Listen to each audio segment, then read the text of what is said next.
recibí el mensaje en medio del desayuno con la taza de café aún caliente entre mis manos. Feliz aniversario, Laura decía. Y debajo, una fotografía Esteban, mi esposo, durante 12 años, besando a otra mujer frente a una terraza elegante. Ni siquiera disimulaba.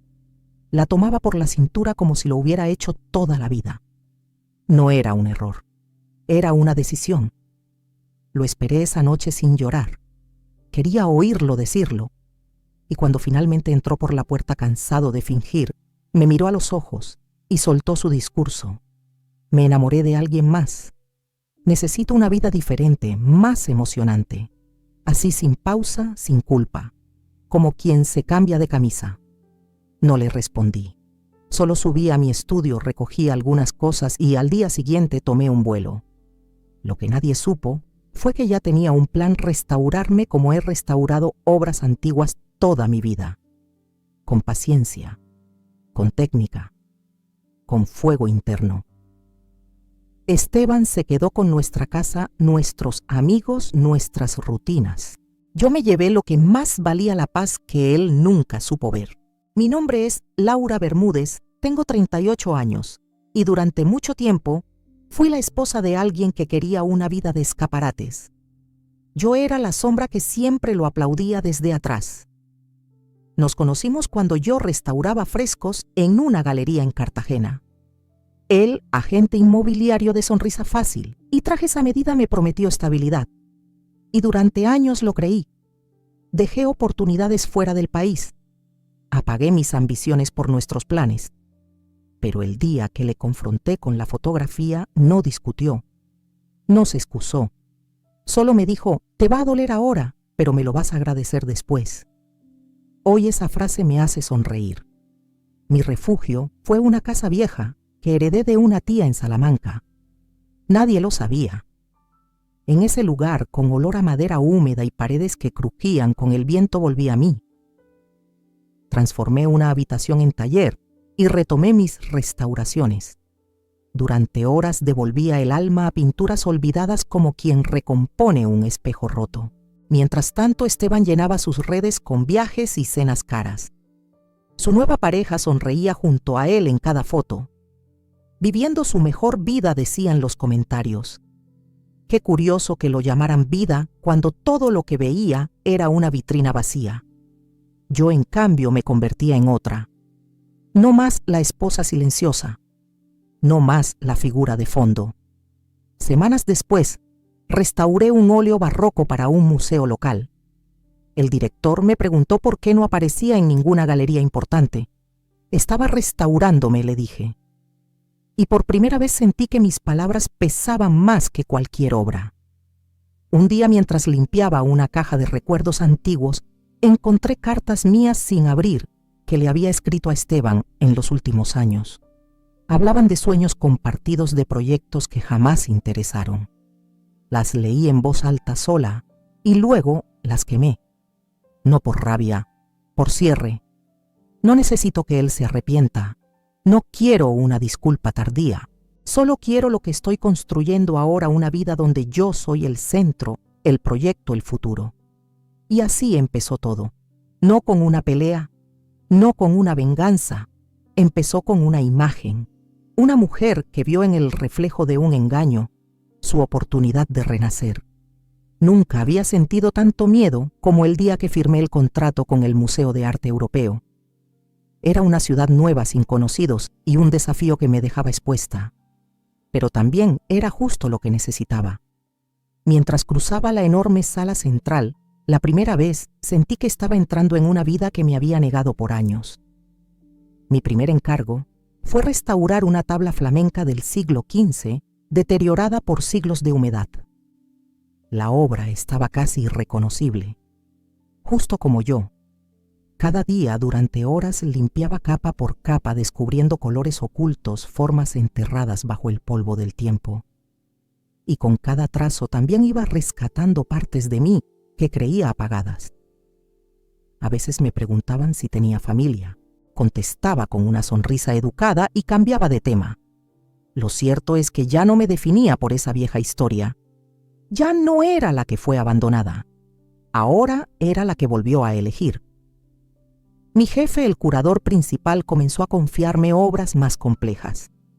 Pronto me ofrecieron dirigir una pequeña exposición sobre restauración emocional a través del arte. Usé obras con cicatrices visibles, pinturas rotas que no se ocultaban, sino que se mostraban con orgullo. ¿Por qué elegiste este enfoque?, me preguntaron en una entrevista. Porque hay belleza en lo que sobrevive, respondí. Con el primer sueldo completo, me compré un abrigo de lana azul oscuro. No porque lo necesitara, sino porque me gustaba cómo me hacía sentir firme, segura, elegante. Una noche, mientras cerraba el museo, vi mi reflejo en la vitrina principal. Por un instante no me reconocí. No era la Laura que se desvivía por agradar. Era otra. Una que podía irse sin mirar atrás. Una que sabía su valor. No lo sabía aún, pero ese nuevo yo estaba a punto de enfrentar un giro inesperado, el regreso de quien me dejó, ahora convertido en sombra de lo que una vez fue. Pero por ahora me permití sonreír, porque en ese instante, rodeada de historia, arte y silencio, supe que yo también estaba siendo restaurada. Parte 3. El desplome del imperio. Dicen que el karma no avisa, pero yo creo que sí. Solo que Esteban nunca aprendió a escucharlo. Me enteré por un antiguo compañero de universidad, ahora periodista económico. Me envió un enlace con el asunto. ¿Es este el Esteban que conozco? Al abrirlo lo vi. Foto en blanco y negro, gesto desencajado y un titular demoledor. El desplome de un agente estrella, bienes embargados y fraude inmobiliario. Leí la nota con la misma calma con la que uno degusta un vino añejo. Al parecer, su nueva vida, llena de lujos, fue construida sobre hipotecas que no podía pagar y una cadena de préstamos personales que terminaron ahorcándolo. Cuando su flamante novia descubrió el desastre financiero, lo dejó esa misma noche. Esteban intentó mantener las apariencias durante semanas, pero su agencia se desplomó como un castillo de naipes. Lo investigaron por falsificación de documentos, perdió licencias, amigos, reputación. Y justo cuando creía que ya no podía caer más bajo, me vio en una pantalla. Era un clip de mi conferencia en el Louvre, subtitulado en español, que se viralizó en redes. Hablaba sobre el arte de restaurar, pero también sobre restaurarse. Hacía paralelismos entre los procesos artísticos y humanos. Mi nombre aparecía en revistas, invitaciones a eventos, propuestas de colaboración internacional. Yo, la mujer que él dejó por aburrida, ahora aparecía en las páginas culturales más leídas de Europa. No tardó en escribirme. Un mensaje escueto. Laura, sé que fui un idiota. Me encantaría poder hablar. No merezco nada, pero te extraño. No respondí, ni una palabra. A veces la justicia no llega en tribunales, sino en el silencio.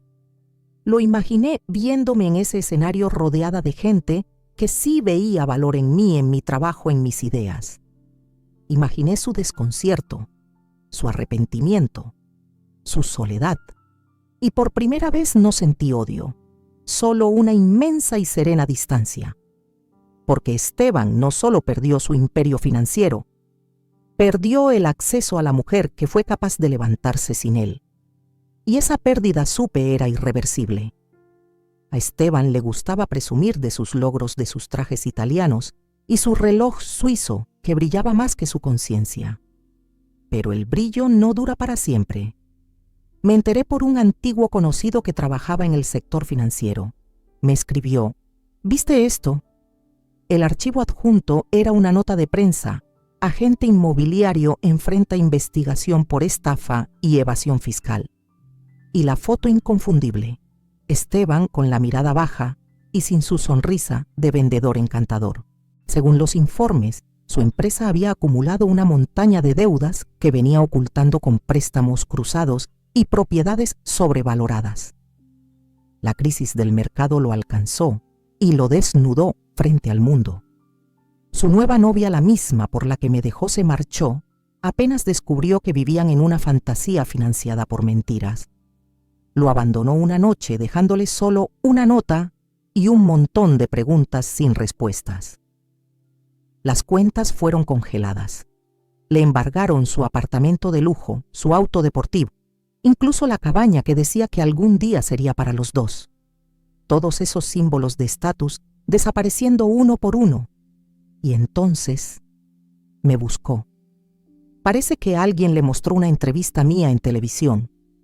Estaba en París invitada a hablar sobre mi trabajo de restauración de arte sacro.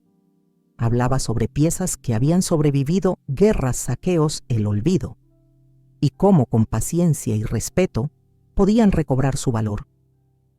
Alguien le dijo, ¿no es tu ex esposa? Él confirmó que sí, y por primera vez entendió lo que había perdido. Me escribió, no con arrogancia, sino con desesperación. Laura, estoy destruido. Cometí errores. Solo quería saber si podemos hablar. No respondí, porque entendí algo, el silencio también es una respuesta. Y a veces es la única que el otro merece. La caída de Esteban no me hizo feliz, pero sí me trajo justicia. Porque mientras él caía, yo ascendía sin pisar a nadie. Y eso no se mide en dinero ni en títulos. Se mide en paz. Fue en Madrid en un evento benéfico, a favor de la conservación del patrimonio artístico. Yo era la anfitriona. Una noche elegante, rodeada de personas que compartían mi amor por lo que perdura con el tiempo. Llevaba un vestido negro sencillo, clásico. Mi nombre sonaba en los micrófonos como experta internacional en restauración. Nunca imaginé que esa misma noche, entre aplausos y copas de vino, el pasado cruzaría la puerta. Esteban, lo vi desde lejos parado junto a una columnata, con su típico intento de porte elegante. Pero ya no brillaba. Su traje era decente pero no ostentoso. Su cabello un poco más gris. Sus ojos cargados. Me enteré después de que un viejo contacto suyo, aún influyente, le consiguió la invitación a último minuto. No sabía que yo estaría allí. O tal vez sí. En el fondo algo me dice que sí lo sabía. Caminó hacia mí con una copa en la mano y una sonrisa que antes me habría debilitado. Esta vez no. Laura, murmuró con voz suave, como si pronunciar mi nombre fuera pedir permiso. Le sonreí, una sonrisa neutra, profesional. Bienvenido, señor Calderón. Espero que disfrute del evento, dije con el mismo tono que usaría con cualquier otro invitado.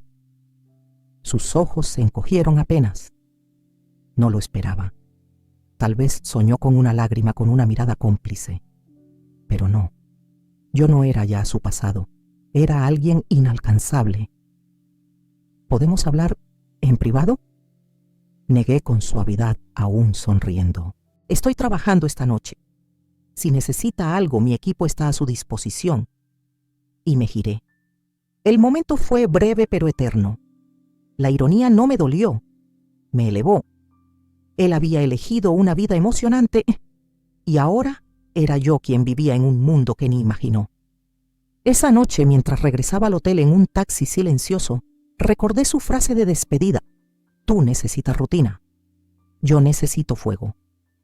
Sonreí para mí, porque entendí por fin que yo era el fuego, solo que él nunca supo cómo cuidarlo. Nunca lo supo. Nadie lo supo, hasta ahora. Fui yo quien envió la fotografía, aquella que lo mostró besando a otra mujer la noche antes de nuestro aniversario. La descubrí meses antes. El cambio de contraseñas, las llamadas que cortaba al entrar a casa, la forma en que evitaba mi mirada cuando hablábamos del futuro. No necesitaba ser detective. Solo necesitaba observar con los ojos bien abiertos y dejar de justificarlo todo por amor. Una tarde, mientras organizaba las cajas del trastero, encontré una factura olvidada de una joyería. Un brazalete de oro blanco con diamantes. No era para mí. Nunca me regaló nada así. Seguí las pistas. Una transferencia bancaria, una reserva de hotel y por último una foto, tomada por una amiga que trabajaba en recepción sin saber para quién era. No me llené de furia, me llené de certeza, pero no quería confrontarlo sin más. No quería escenas, gritos ni súplicas vacías. Quería que la decisión de irse viniera de él, que su cobardía lo empujara a ser honesto, aunque fuese solo por instinto de huida. Así que le envié la foto desde una cuenta nueva sin nombre, sin palabras. Solo la imagen, directa, innegable. Esa noche Esteban llegó tarde. Me observó en silencio mientras preparaba la cena. Luego se sentó y me dijo, «Tenemos que hablar». Yo ya sabía todo. Me enamoré de otra persona, dijo con una mezcla de culpa y alivio. No dije nada, solo lo escuché. Necesito algo distinto, más aventura, más emoción. No quiero esta vida repetida, esta rutina de siempre. Cuando terminó, respiré hondo. No lloré, solo asentí. Haz lo que debas hacer, le respondí. Él creyó que era sumisa, que me estaba rindiendo, pero lo que no entendía era que al soltarlo me estaba liberando. Lo dejé ir sin pelear, no por debilidad, sino porque ya lo había superado incluso antes de que abriera la boca. Mi duelo no fue su partida, fue su mentira sostenida. Ese mensaje anónimo fue mi cierre. No una venganza, sino un acto quirúrgico preciso, necesario y sin vuelta atrás. A veces la justicia no necesita ruido, solo necesita verdad. Y la fuerza de quien ya no quiere seguir fingiendo. Esteban apareció una semana después del evento en Madrid. Esperó afuera del museo donde estaba trabajando, como si los 10 años juntos pudieran comprimir su arrepentimiento en una sola mirada. Llevaba el mismo traje con el que solía cerrar ventas millonarias, pero ahora se notaba desgastado. Como su voz. «Laura, ¿podemos hablar?», me dijo con ese tono meloso que antes me derretía. Lo invité a caminar por el jardín del museo. No por nostalgia, sino porque no quería que entrara en mi espacio real. «He cometido errores», empezó. «Todo lo que pasó. No supe valorarte. Me dejé llevar. Pero te juro que aprendí. Podemos empezar de nuevo, Laura. Esta vez lo haré bien». No lo interrumpí. Lo dejé hablar. Mientras tanto observaba cómo las hojas secas crujían bajo sus zapatos. Pensé en la ironía. Durante años pedí un poco de honestidad, un gesto real. Y ahora que lo tenía, ya no lo necesitaba. «Gracias», le dije al final. Se quedó quieto, sorprendido. «Gracias, sí», respondí con serenidad, «porque al irte abriste mi puerta. Durante años viví encogida para que tú encajaras.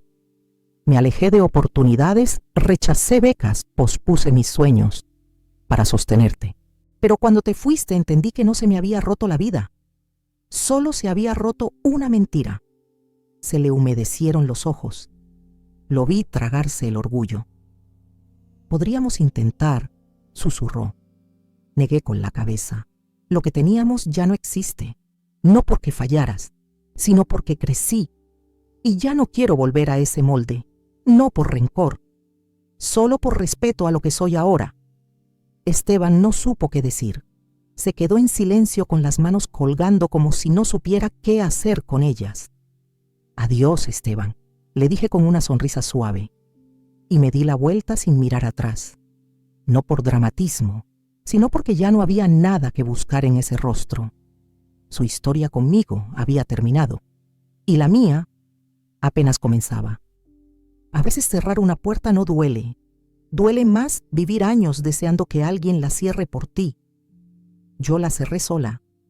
Y del otro lado encontré mi verdadera vida. Publicar. Restaurar el alma fue más que lanzar un libro. Fue liberar una parte de mí que había permanecido en silencio durante demasiado tiempo. La primera vez que lo sostuve entre mis manos, recordé las noches que pasé escribiendo en hoteles pequeños, cafés ruidosos, trenes italianos. Cada página era un fragmento de mi historia, la mujer que se rompió, que fue abandonada y que se eligió a sí misma. No fue un texto de venganza. Fue una guía emocional para tantas mujeres como yo, que alguna vez creyeron que el amor propio era un premio que solo llegaba cuando alguien más lo validaba. Poco después del lanzamiento fundé una red de apoyo llamada Almas Nuevas, donde mujeres de todo el mundo comparten sus relatos de reinvención. No todas vienen de divorcios, Algunas salieron de relaciones familiares tóxicas, otras de jefes abusivos o entornos que las hacían sentir pequeñas. Pero todas tenemos algo en común: aprendimos a restaurarnos. Hoy doy charlas en universidades y museos. Enseño historia del arte y procesos de restauración con un enfoque emocional. Uso piezas rotas como metáforas vivas. Lo dañado no es inútil, repito a mis alumnas. Lo dañado revela capas que no habríamos visto jamás si todo hubiera quedado intacto. Vivo en Florencia, en un pequeño departamento que da al Arno. Mi cocina es modesta pero llena de plantas y postales. No necesito mucho, solo paz y la certeza de que cada decisión la tomé sin miedo, sin pedir permiso. Hace poco me invitaron a una entrevista en vivo para una cadena cultural europea. El periodista era joven y perspicaz. Me preguntó de todo sobre mi carrera, mis proyectos, hasta que llegó la pregunta que sabía que vendría. ¿Alguna vez pensó en perdonar a Esteban? Respiré hondo, no por dolor, sino porque quería que cada palabra pesara lo justo. Sí, respondí. Lo perdoné justo antes de convertirme en la mujer que nunca habría sido si él se hubiera quedado. Hubo silencio. Luego un aplauso tímido en el estudio. Pero lo más importante fue lo que sentí dentro: ligereza. Esa noche volví caminando a casa por las callejuelas de Florencia. Pasé por una galería de arte que solía visitar cuando era nueva en la ciudad. Entré sin pensarlo. La curadora me reconoció y me dejó pasar aunque estaban cerrando. Recorrí la sala en penumbra. Cada obra hablaba de tiempo, de paciencia, de reconstrucción. Me detuve frente a un cuadro que ayudé a restaurar años atrás. Tenía una fisura vertical que jamás logramos borrar del todo. Pero lejos de arruinarlo, esa fisura lo hacía único. Me vi reflejada en el cristal. Yo también tenía mis grietas, pero ya no las escondía. Cerré los ojos un instante. Escuché el eco suave del mármol bajo mis pasos. Sentí en los dedos la textura invisible de lo vivido. Sonreí, porque entre todas las piezas que he restaurado, mi favorita siempre será la misma yo. ¿Te conmovió esta historia? Dale like, suscríbete y comparte este video con alguien que necesite recordar que a veces perderlo todo es el primer paso para encontrarse de verdad. ¿Y tú, qué restaurarías en tu vida si nadie pudiera detenerte? Cuéntanos en los comentarios.